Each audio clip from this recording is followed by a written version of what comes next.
Hello everyone, how are you all? I hope you all are fine.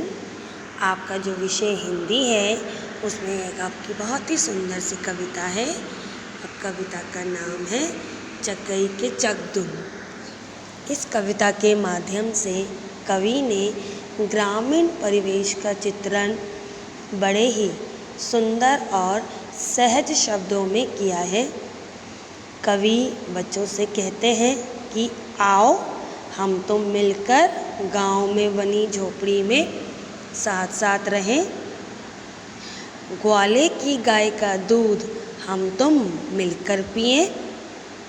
कवि कहते हैं कि हम तुम मिलकर पानी में कागज़ की नाव तैराएं और फुलवा की बगिया से फूल चुनें। अंत में वे खेल समाप्ति की घोषणा करते हैं और घर चलने को कहते हैं। तो इन सब चीज़ों के बारे में आज हम इस कविता में पढ़ेंगे, जो कविता का नाम क्या है, चकई के चकदुम। तो अब मैं कविता को पढ़ना शुरू कर रही हूँ। आप कविता को ध्यान से देखेंगे और सुनेंगे। चकई के चकदुम, चकई के चकदुम, गाँव की मंडियाँ साथ रहे हम तुम। चकई के चकदुम, चकई के चकदुम, ग्वाले की गैया दूध पिए हम तुम।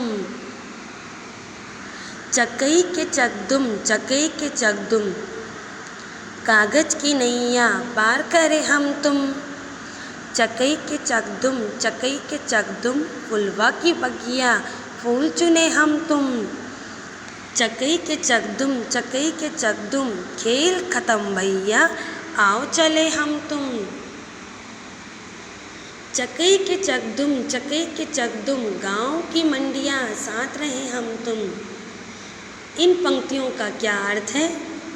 इन पंक्तियों का अर्थ यह है, यहाँ पर जो कवि हैं वो क्या कह रहे हैं कि गाँव की मंडियाँ साथ रहे हम तुम, कि गांव की जो झोपड़ी है, मंडिया का अर्थ क्या होता है? झोपड़ी।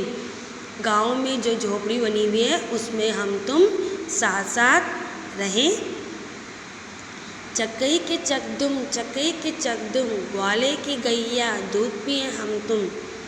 अब इन पंक्तियों का क्या अर्थ है? इन पंक्तियों का अर्थ यह है, जो कवि हैं वो बच्चों से क्या कह रहे हैं कि ग्वाले की गैया, ग्वाला मतलब क्या होता है? जो गाय को पालता है, और गैया का मतलब गाय।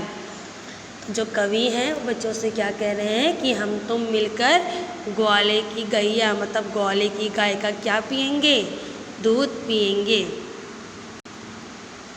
चकई के चकदुम, चकई के चकदुम, कागज़ की नैया पार करे हम तुम।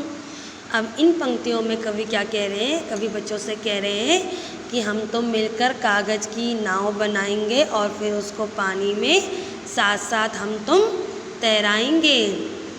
चकई के चकदुम, चकई के चकदुम, फुलवा की बगिया फूल चुने हम तुम।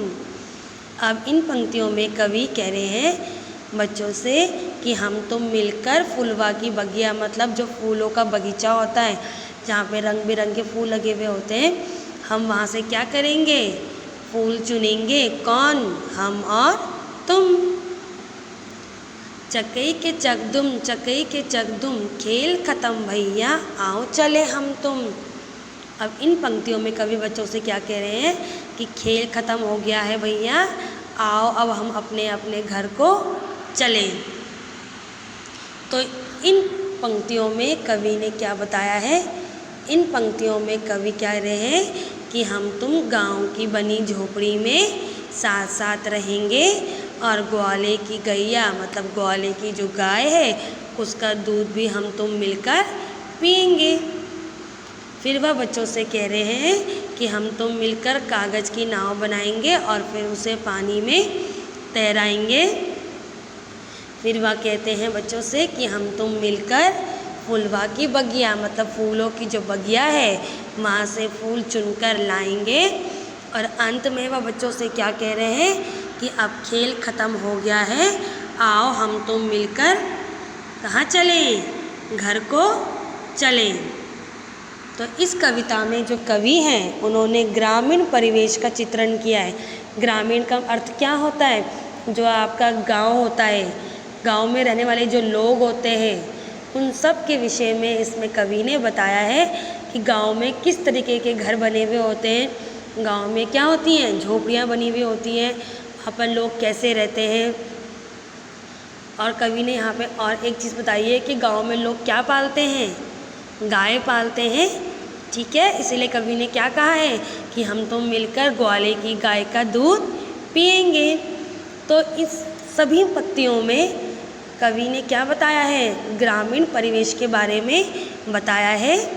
ठीक है बेटा, तो मुझे उम्मीद है कि आपको ये कविता बहुत पसंद आई होगी और आपने इस कविता को सही से सुना और समझा होगा। Okay, thank you so much.